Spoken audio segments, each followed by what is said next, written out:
Hi, I'm Aubrey Spencer, 25, reasonably well-adjusted, and until last month, completely oblivious to the fact that one sealed envelope could blow up my entire understanding of who I am. When I tell you it felt like my whole life got flipped inside out, I mean the full laundry cycle spin, mate. You know those moments where someone says one sentence and suddenly every memory you've ever had rearranges itself? Yeah, that was my birthday last month. Grandma slipped me an envelope she'd been keeping since the day I was born and whispered, "Don't open this at home."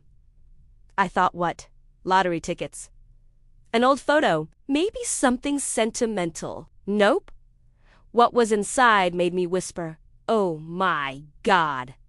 No way." Before I spill it all, if stories like this pull at your gut or make you shout same, halfway through, make sure you hit subscribe to Revenge Diary, where real stories like this remind you you're not crazy for wanting better, right? Let's go back to where all the madness began. I grew up in a postcard pretty colonial house in suburban Connecticut, white shutters, wraparound porch, the whole Pinterest dream. My grandmother, Eleanor Meachel, every inch the elegant matriarch had bought it for my parents when they married. Pretty generous gift, right? Inside that fancy home, though, things weren't nearly as lovely. There's a family portrait that still makes me laugh in disbelief. Everyone stands in one neat line, smiling. I'm technically in it, but just barely. Half a step behind, almost cropped out. Kinda poetic, now that I think about it. The first time I heard the phrase adopted in spirit was a random Tuesday, when I was 8. My birthday had passed that Saturday. Well, my brother's soccer finals had conveniently replaced it. So, picture this. Tuesday dinner, meatloaf on mismatched plates. Tiny me sitting there brave enough to finally ask, "Dad, why does Derek get the big bedroom?" Without even looking up from his steak, he said, "Because Derek's different, Aubrey. You're not really one of us. You're adopted in spirit." 8 years old, and I suddenly felt like a guest in my own life. Mom gave me that practiced smile and murmured, "Your father loves you in his own way, sweetheart." Turns out his own way was silence and endless chores, while Derek got parties, presents, and praise. It's wild how a kid can internalize unfairness and call it normal. Fast forward to Sweet 16. Derek's bash, backyard tents, a DJ, a cherry red Jeep ribboned out front, Dad beaming with pride, mine. A lopsided Costco cake that said Aubrey because Mom was rushed, Dad too busy at work to show up. Nothing says coming of age like blowing out candles solo while your mom scrolls Instagram, eh? When college rolled round, Derek got a family escort complete with hugs and a moving van. Me? A single bus ticket. "You'll manage, right?" Mom asked. I managed. I always did. Bills, chores, missed birthdays, it all became background noise to one persistent ache. I must not be theirs. Every time I saw that portrait on the living room wall, with me half shadowed at the edge, it quietly confirmed it. The only person who never forgot me, Grandma Eleanor. Every birthday, without fail, a lavender card would appear in my mailbox in her looping handwriting. "Remember who you are, my darling." The truth always surfaces. I used to roll my eyes. What truth? Oh, how little I knew. At 25, I was working as a staff accountant in Hartford. Not glamorous, but it paid rent and gave me a sense of control. Finally. Then came that text. "Family celebration? Derek's MBA graduation? Don't be late." Not a single mention that it was my birthday, too. Classic. I was crafting my polite, "Sorry, can't make it" message when Grandma's name flashed on my phone. "Aubrey? Darling, please come home this Saturday," she said, her voice trembling but determined. "There's something I've kept for 25 years. You deserve it now." She wouldn't say what it was, only added, "Don't open it at home." Even from across the phone, I could feel her urgency. So, I booked that ticket. Driveway full of expensive cars. Massive banner, "Congrats, Derek. MBA 2026. No mention of my birthday. Not even a cupcake on standby. Inside, cascaders, flowers, the faint smell of money we didn't technically have. Mom tossed a to-do list in my hands before saying hello. Bathrooms, tables. Directs to "Where's Derek?" "In his room, resting before guests arrive," she said, as though that explained everything. As I read the list, I spotted a familiar lavender envelope sitting half under the mail stack, my name on it already opened. Tossed aside. That said all I needed to know. By late afternoon, 40 guests were sipping champagne beneath string lights, while I hovered near the caterers, practically furniture. Then Dad clinked his glass. A toast to my son, Derek. My pride. My legacy. Applause. Cheering. Zero mention of his other child standing in the back. Aunt Linda, bless her, piped up. Isn't it Aubrey's birthday too? Dad chuckled. Oh, we don't really count that. She's different. That's when I saw Grandma alone, steady gaze locked on me, giving the tiniest nod. Wait, and then the final straw. Dad boomed, when Mum, God bless her pizzazz, will sell this house to fund Derek's first company. The air went still. That house was Grandma's life's work. Excuse me, I said softly. What about me? Without looking at me, Dad replied. You've always been independent, Aubrey. Not technically family in the usual sense. Ouch, doesn't cover it. But before I could speak again, the rhythmic tap of a cane silenced the crowd. Richard, Grandma said evenly, you seem to have forgotten whose home you're standing in, gasps. Dad froze. Then she turned to Meekum, resolute. Aubrey, my darling, come with me. She guided me away from the party to the rose bushes, pressed a wax-sealed envelope into my palms.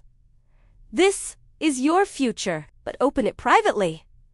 Dad's voice thundered behind us. Mother, what are you doing? Correcting a mistake 25 years overdue, she replied. I left. Sat in my car until the sun dipped low. That envelope felt heavier than a house brick.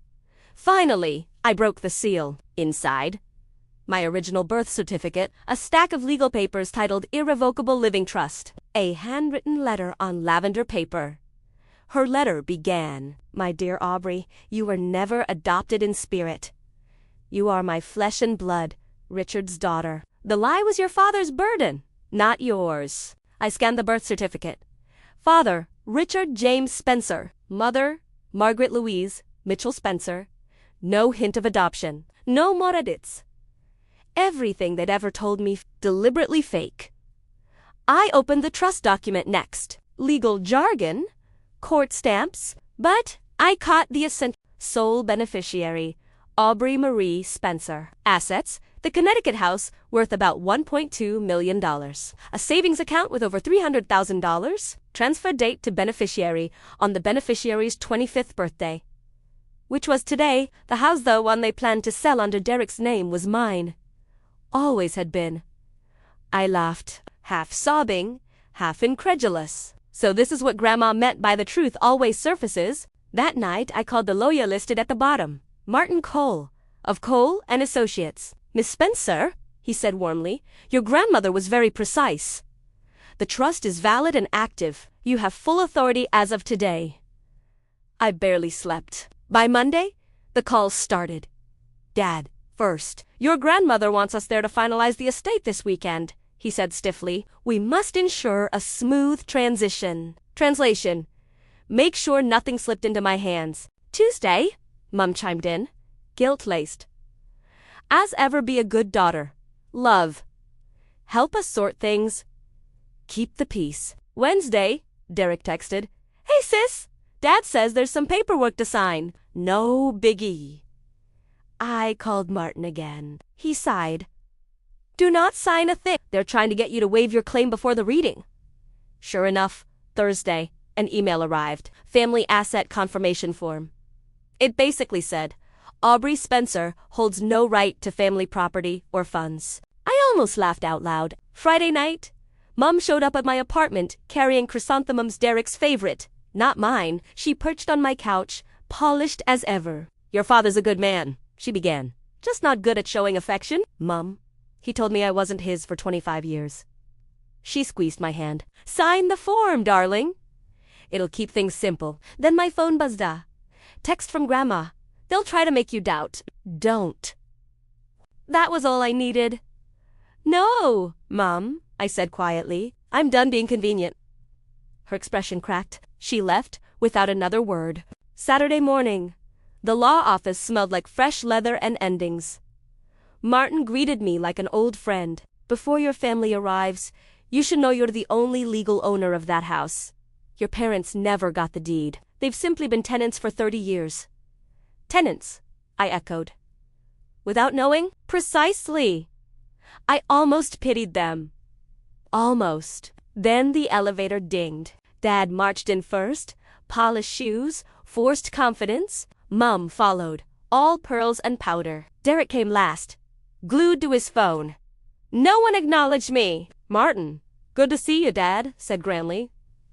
Let's finish this. We all know how Eleanor wanted things distributed. He clearly didn't.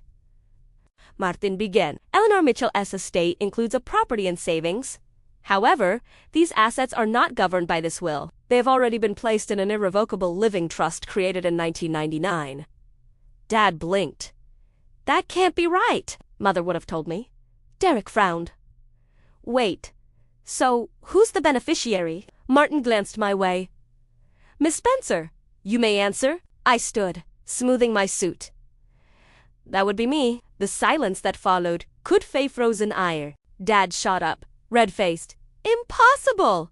She's not even family. Martin calmly projected my birth certificate on the screen. My name. Their name's undeniable. For the record, he said, I've authenticated this with the state register. Aubrey Spencer is biologically and legally your daughter. Mum gasped. Derek swore under his breath. And Dad. He looked terrified. Why, you can't just take everything, he sputtered. Actually, Martin replied, Miss Spencer already owns it. Dad's knees nearly gave.